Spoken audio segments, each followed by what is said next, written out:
Hey, everybody, this is Mark Smith, the host of Digital Roughnecks, and I'm here with John Kalfayan, who is the VP of Energy at Hivecell. Welcome, John. Thanks, Mark. Thanks for having me. So, as you know, Digital Roughnecks covers all things digital transformation when it comes to oil and gas. And, as somebody who's in the energy AI field, I can tell you the intelligent edge is such a key component, which is why I'm super excited to have John here with us as a guest on the show. So, John, tell us a little bit more about your background in oil and gas and why you came to be part of Hivecell. Yeah, absolutely. I am a degreed mechanical engineer and right out of school went to work in the field as a frac engineer. Did that for a little bit, then moved into the office doing technical and sales support on the hydraulic fracturing side. And then about 5.5 years ago, moved over to a company that was doing surface and downhole data acquisition.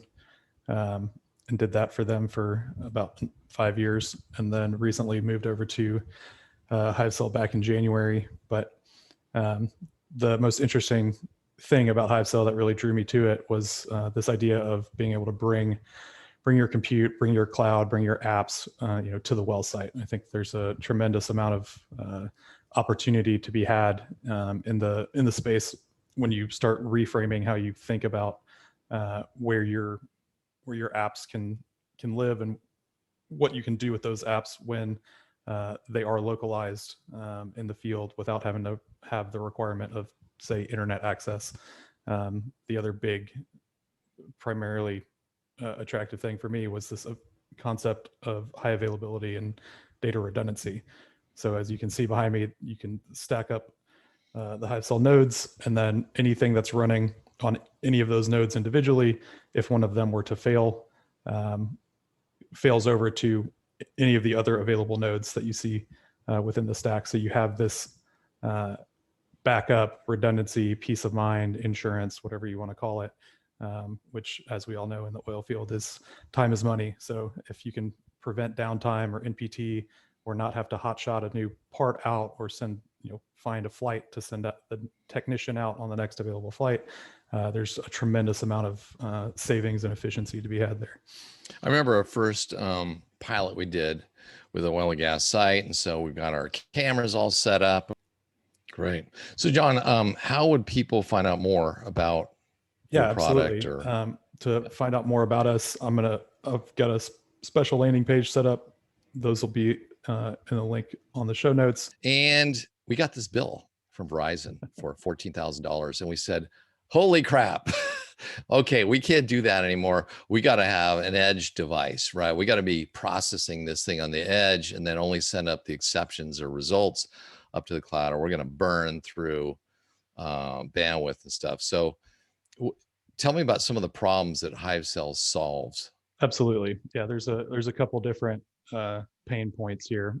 One, as you just mentioned, is just the sheer volume of data, right? So just looking at some recent stats, the volume of data over the last decade grew 50-fold in the digital universe, to the point that they actually had to create a new unit of measure called a Bronto byte, which is 10 to the 27th for all those that are interested.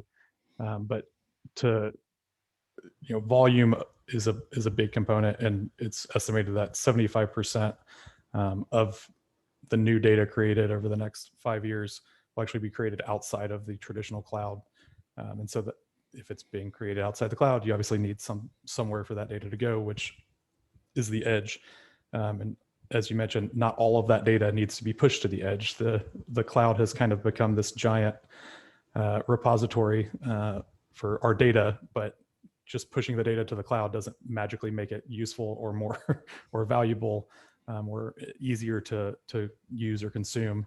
And so that's one of the big ones, being able to bring that storage and compute locally to the data, in instances where you have this concept of, by exception, where you ingest all of the data that you have, it runs through its processes, applications, compute, and then the thing that's valuable is the output of that process. Well, that valuable thing can then go to the cloud, but you don't need to push all of that data up to the cloud just to get to that valuable piece. The other component of it is, offline and connectivity. Being able to have things like air gap processes where there's literally no internet connection, but you need something to run and be computed in real time, or have automations or control systems that are being controlled in an air gapped or disconnected environment, or even just environments like the oil field where you may have connectivity some days, you might not the others, but you can't stop operations because you don't have connectivity. And so being able to have a computer or servers locally that are sitting there constantly running, whether there's connectivity or not. If there is connectivity, your data gets pushed up to the cloud, or the important data gets pushed up to the cloud. If there isn't, it keeps on running and you keep on moving down the road. So your operations and processes aren't stopped. So what's different about, Hivecell compared to just a regular small PC that you might put out there?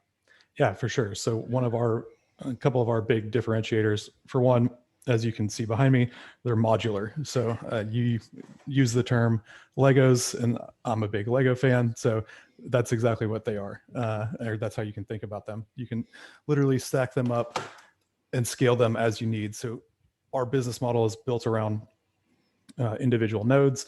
So if you have 3 nodes in a group or a stack like this behind me, we call that a cluster. And that cluster allows you to do some very, very interesting things like having high availability and data redundancy. So as I mentioned, I can literally come in here and turn one of these off, and the processes on that node, and the data off that node are distributed across the stack there.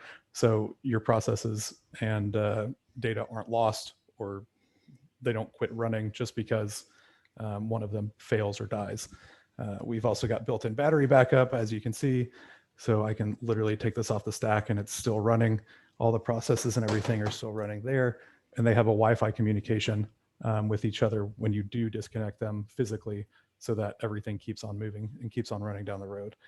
Another big benefit that we offer is this concept of scalability. So a lot of edge applications, you have to kind of try and game plan or think out, how much compute resources I'm going to need, not just today, but also in the future for additional processes and applications that I might be running, which it's hard to estimate what those may be, or how much storage or compute you may need in the future.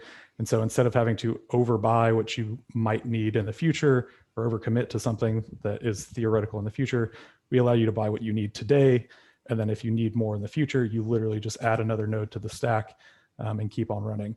Additionally, our design was made to be as simple as possible. So you have a power cable and an Ethernet cable, and that is it. There's no need for having any kind of networking engineer, networking technician, software engineer, or anything like that to go out on site like you would have with traditional kind of edge deployments. So it scales horizontally. And so, yeah, if you run out of compute power on one node, you add another node, it just starts scaling horizontally, and it offers failover. So, and the business model is like hardware as a service, right? Right. So that's kind of the other big differentiator on our end, is everything that we do is as a service. So just like your cloud providers are currently offering you their services as a service, so do we. And what that means is you're not buying the hardware, you're buying the turnkey solution as a service. So that includes the hardware, the framework licenses and runtime licenses. So that would be Kubernetes, Kafka, or HCI and VMs. So those licenses are also included. And then if the hardware itself dies or fails for any reason, we automatically replace that as part of your cost. And if you're under a long-term contract, we'll even upgrade the hardware every 3 years. So the whole goal behind our business model is everyone is used to the cloud, where it's just hands off and you're focused on the application and the apps themselves. You're not worried about managing hardware, replacing hardware, updating or upgrading hardware, or anything like that. John, I want to thank you for being a guest on Digital Roughneck, and I'm really excited about your product and what you bring to the oil and gas operations. Absolutely. I appreciate